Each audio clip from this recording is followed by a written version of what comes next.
Oh man, what's really good, family tree? Let me know that you're up in the building with me for this presentation today. We have got a brother from Speaker's Corner, brother Musa, going in on a particular presentation. I believe he is connecting ancient Egypt with Sufism, so that's going to be very interesting to see.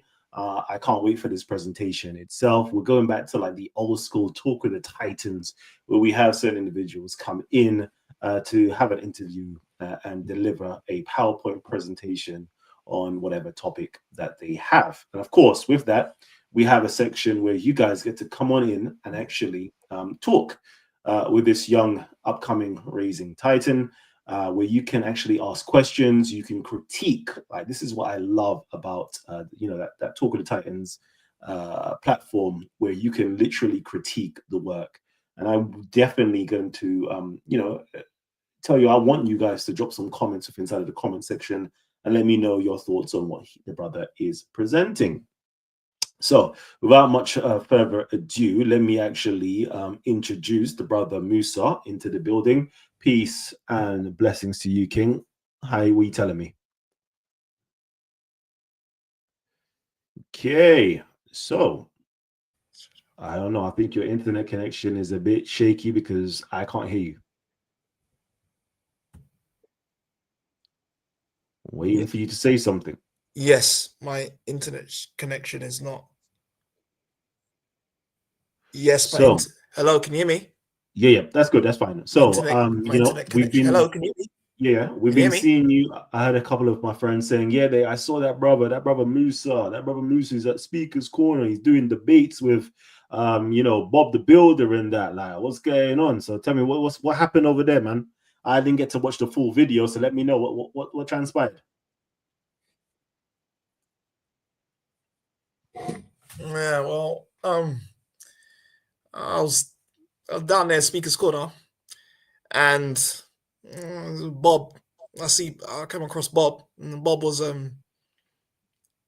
giving it to the Muslims, as usual, and stamping the Christian rhetoric in the park that he's been championing this narrative, this belief of Christianity that he's very proud about, very staunch about, and just really, I just went to him and wanted to, have a conversation about some other alternative views. I didn't want I didn't want it to become so repetitive that he's always having the same type of conversations. I just wanted to see if he was open to any other types of dialogue. It's not really what he's used to though, and speaking to the views that he's not it's not really his thing. All right, say less. All right, so He more likes to clash with Muslims. We've got less than 45 minutes left of this particular show. So I just want to jump straight into it and get your presentation up. So if you're ready, I'm going to present or put your presentation up on the screen right now. So once you're ready, go in on your presentation. We'll be in the background listening in and just, go ahead, do your thing. Okay, so as you can see, my presentation is about the Sufi Tehuti connection. The Sufi Tehuti connection. What you find is there is a very strong connection between Sufism and ancient Kemet, and primarily Tehuti. If you go to the my introduction is the last time blacks had enlightened thinkers was during the time of Timbuktu in Mali. That is the time when black intelligence was respected. After that information collapsed, the African mind fell into darkness. And as far as the scribal records was concerned, the era of the black scholar was over. Other centers of African intellectualism existed, such as Chingeti in Mauritania, Kano in Nigeria, but were less famous and were not as robust in its research. Famous schools existed in the lands that Blacks did not control, such as universities in Morocco, Tunisia, and in Egypt, were in the custody of Arab Berbers who held their own prejudices against Black Africans. For example, they were backward, uncivilized, and evil.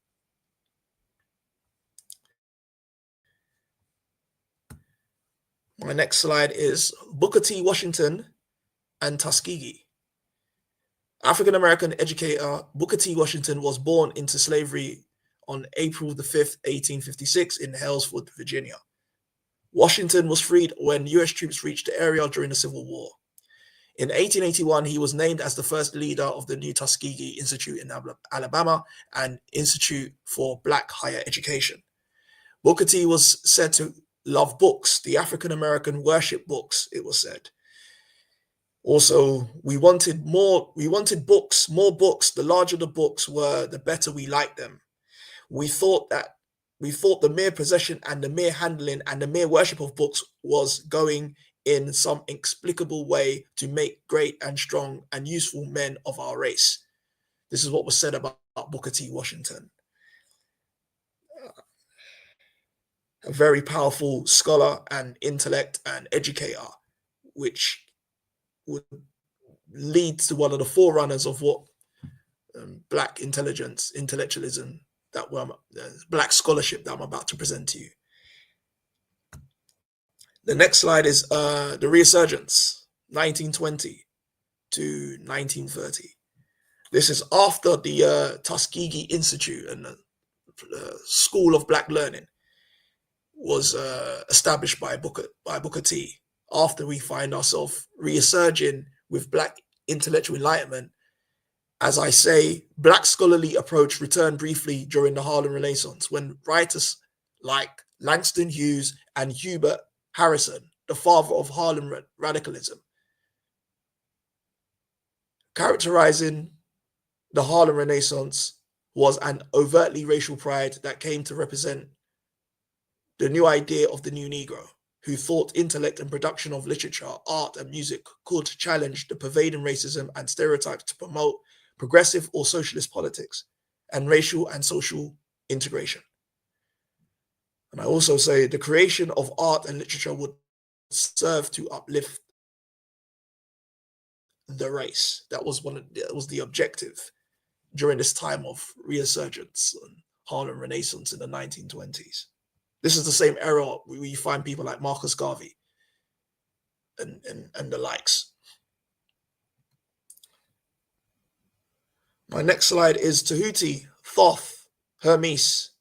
Tehuti is the ultimate scribe, teacher, philosopher, scientist, mathematician,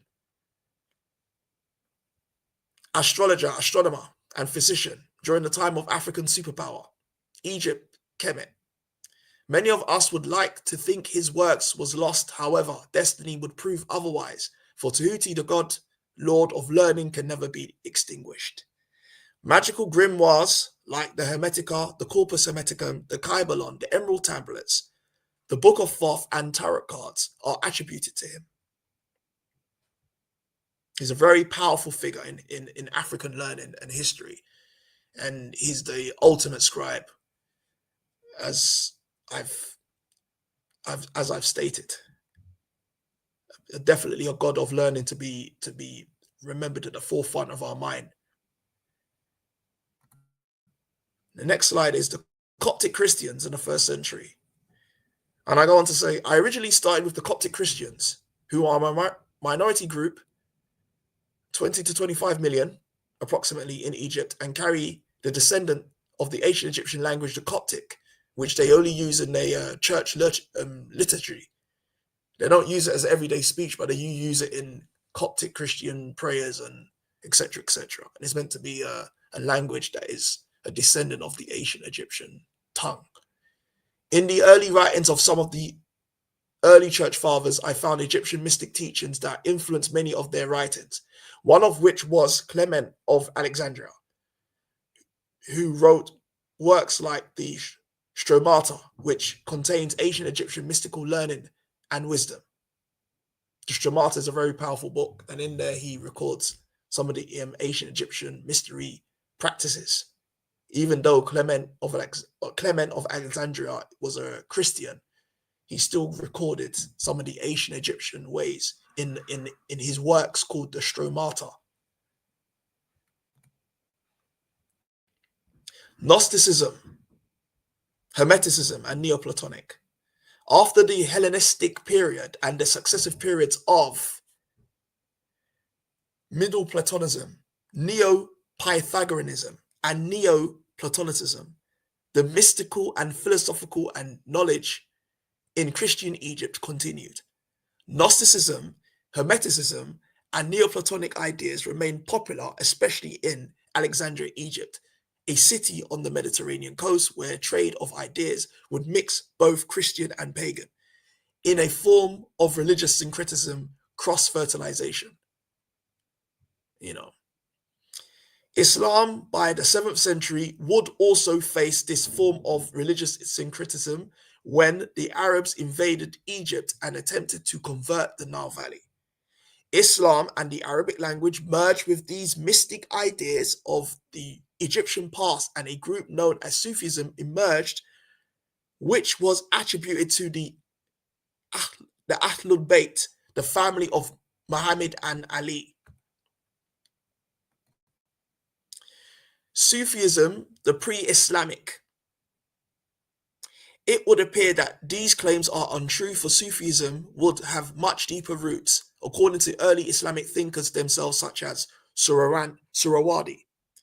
Idris Shah states that Sufi was pre-Islamic and existed before Islam and Christianity. He confirms Surawadi words that Sufism was a form of wise mysticism practiced by the sages of Egypt, going back to the mysterious Tehuti of ancient Egypt, the god lord of learning and enlightenment. Shah also says Ibn al-Farid stresses Sufism is before the systemization, that our wine existed before what you call the grape and the vine, the school and the system. Dhul Nun Al-Misri, a very powerful character, very powerful, one who is deserving of tremendous respect, as I'm about to say. One such interesting character is a Sufi from the Nubian ethnic group in Egypt called Dhul Nun, who was a master scholar. Born in Egypt in the 10th century, he was a genius of his generation and was one of the only few men who could read and interpret the ancient hieroglyphics. None of his written works have survived, but a vast collection of poems, sayings, aphorisms attributed to him continues to live on in oral tradition. The mystic Rajneesh, famously known as Osho, mentions him as an Egyptian Sufi mystic, one of the greatest who ever walked on the earth. Anybody knows about Osho, you can go and look him up. Osho was a mystic from, I believe, India. Tehuti, Supreme Grand Master. The Egyptian god of learning, who was the ultimate poet, rapper, orator, public speaker, scribe, priest, magician, lawgiver, the keeper of mysteries, owner of the pen, and master of all things mental, invites the true seeker to pick up these occultic practices. Awaken the God within you and free yourself from mental bondage and enslavement, for only you shall know the truth, and the truth will set you free. Know thyself. And that is where I come to my eventual end. And yeah, that's it. Okay. So that's the presentation. Yeah, thank you for the presentation. And okay. So with this, let me know what were you trying to get out of this presentation? What do you want us to know? What else do you want us to leave away from hearing from this presentation? What's the key takeaway? Well, what I want people to know is that we have deeper roots. We have a deeper what they call the succession of the sages that don't just go back to Islam, that don't just go back to Christianity, that even predate Christianity and Islam. Going back to the ancient Kemet, the ancient Egyptian mystery schools had information that would filter down. Despite the invasion and the colonization, there was people who preserved things. I want people to go say, "Oh, well, the ancient Egyptian mystery schools information was wiped out." No, because it survived. Like I said, it survived during the the age of colonialism and imperialism. It still survived during the works of occultic grimoires like the Hermetica and the Kybalion and the Book of Thoth and the many of those mystical works that I mentioned before that do open the door for this type of higher learning. So people are often. So who would you say? People are often. You know, you said that it survived colonialism and imperialism. You know, who today would you say, you know, is an exemplar or of what you're saying, basically? The deep Sufi mystics, depending on what tariqa you're coming from, are keepers of some of this ancient wisdom. Who can I say today possesses this type of talent without a shadow of a doubt? It's hard to say that. It's hard to find an equal to Dhul Nun Al-Misri in the flesh today. It's hard to find that person. It's hard to find somebody who was an equal to someone like Deuce Muhammad Ali, the Nubian and social thinker and actor. If nobody don't know who Deuce Muhammad Ali is, they need to go and look it up. He's a Nubian from Egypt. It's hard to find an equal like that today. Somebody who was that rooted in the history. Okay. It's hard to find. There's more. It's hard to find somebody that is like.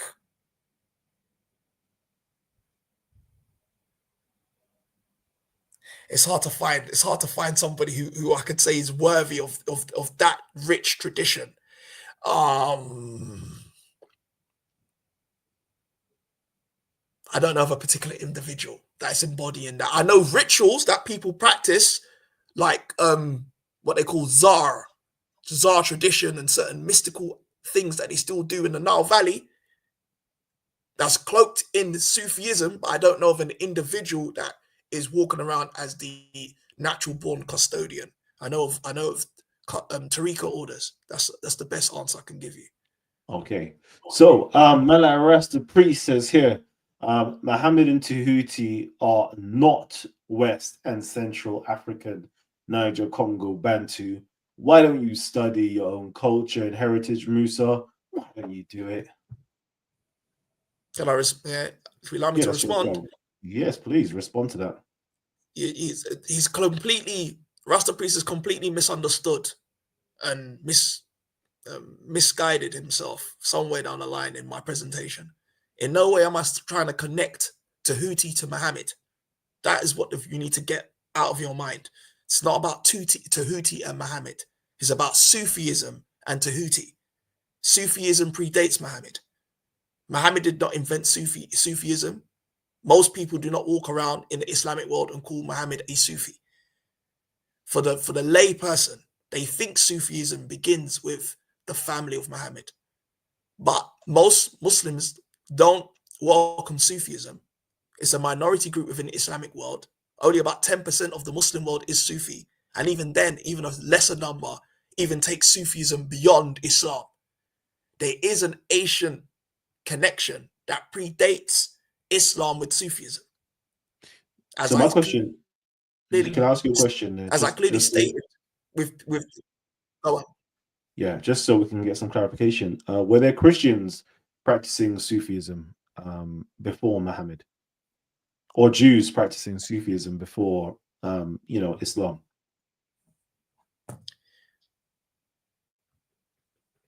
During the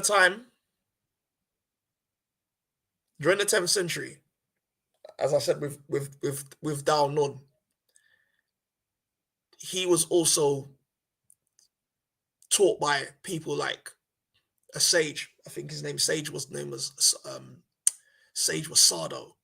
It wasn't clear whether Sardo was a Muslim or a Christian, but even to box Dhul Nun into Islam and compress him into that as a religion by itself is not fair, because Dhul Nun himself was put into prison for accused of heresy.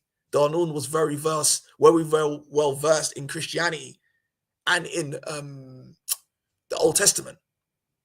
You see what I'm trying to say to you? He transcends Islam. You can't just put him into the Islamic bracket. There was Christian mystics.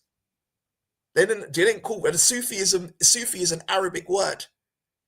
And so before the arrival of Islam, they called the mysticism by another name. They would have just called it under Gnosticism. And even then, Gnosticism had a certain heresy attached to it. And you understand what I'm saying to you? Mm-hmm. So they didn't call it Sufism, they called it something else. But it's still of the family of Sufic, mystic, occultic thinking. Sufism is a form of occultism. Occultism has been there in the Islamic period, in the Christian period, and pre-Christian period. It's always survived as some type of mystic and occultic art. All right. So, family tree, we are definitely coming to the close of today's show. The link has been sent. So, if any of you guys would like to come on in and have a conversation with Brother Musa on this particular topic, let us know. The link is there. Please come on in, and that will be very much so appreciated and needed, just to get the diverse opinions and views of what has been discussed today. Okay. So Brother Musa, would you somebody says here Sufi is Illuminati. Illuminati. Oh my words. Okay. You know any Sufi? I don't know of any Sufi Illuminatis, you know. If you know any Sufi Illuminati, let me know. You name that. He said the Sufi Illuminati. Yo, Asa M. Carr, thank you for gracing us with your presence. The floor is open to you, my guy. Man, just finished the morning run. Catching the tail end of y'all talking. How many kilometers or miles do you do this morning? Let me give y'all the proper. Assalamu alaikum wa rahmatullahi wa barakatuh. Aki kefalik. Yeah.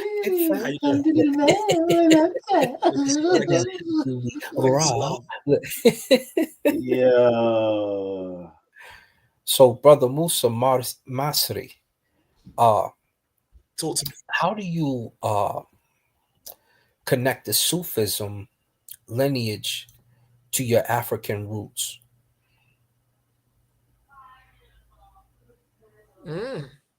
What it is that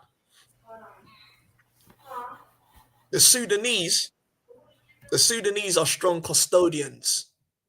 But when I talk Sudanese, I'm talking, as one down to Khartoum. I'm not talking light-skinned Egyptians with straight hair. I'm talking go down deep, hit the Nubians with the hikmah.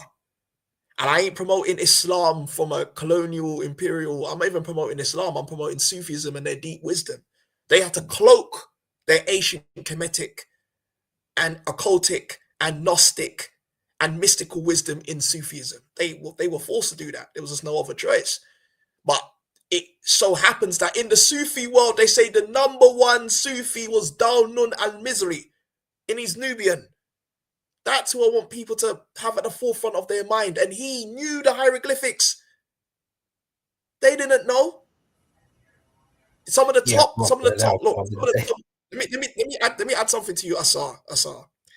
Some of the top Coptic Christian thinkers, Claudius Labib, and his son, Paha Labib, even they were Coptics, and they came much later down the line during the time of the Europeans' arrival. Even they didn't understand the depth of ancient Egyptian Kemet. They're not an equal to Dhul Nun. None of the people that came up, they didn't decode Egyptian mystery language until much later down the line with the Rosetta Stone. Those people who deciphered the Rosetta Stone, they're not equal to Dhul Nun. Dhul Nun predates them. You see what I'm trying to say to you? And he's much closer to that reality. He was a man, he was an alchemist, an occultist. I mean, he had real powers. The guy was no joke. That guy was really, that man that was really with the powers and with the wizardry. He man there be making things happen. He was a real wizard. So only then when you can say that a man can perform, he was performing feats that made people say, you know what, they're different. They're not like of their generation. And he was back in the 10th century. So everybody else that people can think of, they say, yeah, but what they like, there wasn't like a Dhul Nun was the connection, because he was undeniably Nubian, and he has a tomb where people Sufi mystics still gather today. So he's not a figment of people's imagination. You can find Dhul Nun's body he's not a cartoon. And he's now a doorway. If he's this good with ancient Egyptian mysteries, and he's Nubian, and even the light-skinned Egyptians are not gifted in the way Dhul Nun is. That begs the question then, who really is the custodian of ancient Kemet? Is it the light-skinned Egyptians with straight hair that was mixed, or is it the Nubians that knew the deep mysticism and wisdom long before the Aswan Dam and all these people tried to interfere with a Nubian heritage, which is going back thousands of years? If it wasn't for this Aswan Dam and all this nonsense that they were unfortunately putting the people in Kemet under the pressure of, we wouldn't even have this problem right now. People would see the link between Nubia and ancient Kemet a lot more clearer. You know, I brought up Dhul Nun Al-Misri during the Owaspi debate and some years back as well, just showing that how he had got a lot of the Medunetra correct, such as the Noon, which you can see on his script, and a few other things of that nature. And then reading his book, you read his book, right? He's got a couple books, but you've read the one. No. Tell me about some of the Hold on, book I'm that gonna you're put thinking some of of. the links in the back for you, my brethren. So in some of his books, and this is where I thought Kalam might even go when he was talking about the Abyssinians, you'll find a lot of the quotes that you eventually use in Sunnah and Hadith. Yeah. So you'll find it in his books first, and then all of a sudden you'll kind of see them start to adapt into the other things. Hold on, let me pull up his book. You know what? Asar, you are aware that a lot of them Sufis were persecuted. A lot of them were killed, or they had to go into hiding. They couldn't really talk about the depths of famous their story that they did with your Sufi brother when they say Muhammad sallallahu alaihi wasallam was still alive, and they said they challenged him to when they say, I wish this upon you, you wish that upon me, and whoever it happens to, that's how we'll know Allah subhanahu wa ta'ala feels a certain way. So they harassed the gentleman. After they did that, he ended up dying of what they wished for, and it turns out that some of the cooks and some of the stuff for that particular gentleman were on the other team side anyway. They were on the not the Salafi side. Well, it might have been the Salafi, or there's whichever other Sunni group it was. They were on the opposite side of him, and they had done some stuff to his food, and he ended up dying of what they wished upon him. So it's the yeah, the Sufis kept the mysteries. all them other groups of people, the Sunnis and the shit. They was on something Sufi, else. Sunni Shia, Shia. But the Sufis kept the mysteries. Yeah, the Sufis kept the mysteries, and even then, you had to be from a particular tariqah, a particular order, to have kept the mysteries, because they just held on to certain things that was before Islam, which I stated before with the Christian, or the not even Christian, the Gnostics or the Christian mystics that just had certain higher wisdom that they couldn't talk for fear of being considered a heretic or going against the church. They have to be quiet as well. When you go into the Nag what they call the Nag Hammadi library. Yeah. Yeah, and all them things, they keep the higher wisdom, alternative knowledge that they couldn't talk about during the time of Christianity because people was against them.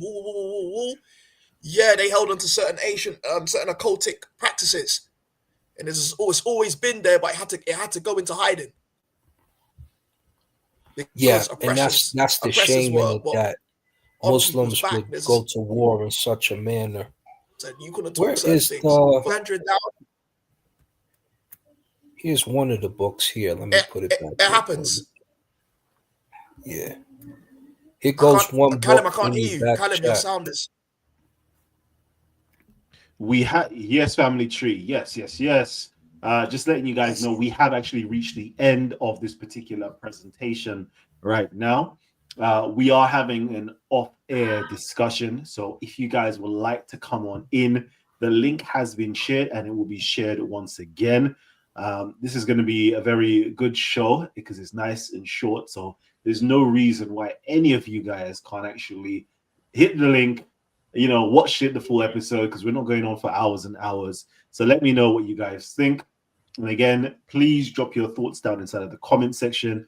I want you to engage in dialogue, and hopefully my brother Musa will be there as well. Actually, he will be there as well, responding to any of your questions and any of your comments as well.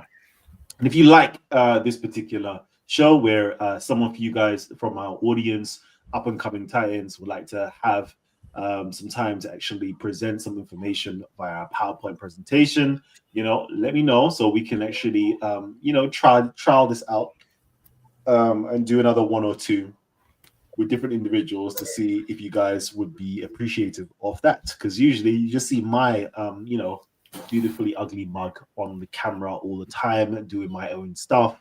And I'm sure most of you guys are going to be bored of that. So now you have something to compare it with. Asar, did you want to say something? Man, I just dropped the Dhul Nun Al-Misri, his book in the back, his shorter readings. There's another book I have with his wisdom readings, but he knew some of the Medu Necha for sure. When you look at his the I don't know what it was written on. He shows you a lot of the connections between the Arabic letters and the Medu Necha letters. He got Noon right when I looked at it, and he got about four others right, and definitely on point there. I didn't get to see this whole presentation. I got to watch it back. I just woke up and came from the run, but I'm sure y'all got busy. Yeah, no. Brother Musa, last closing words. I was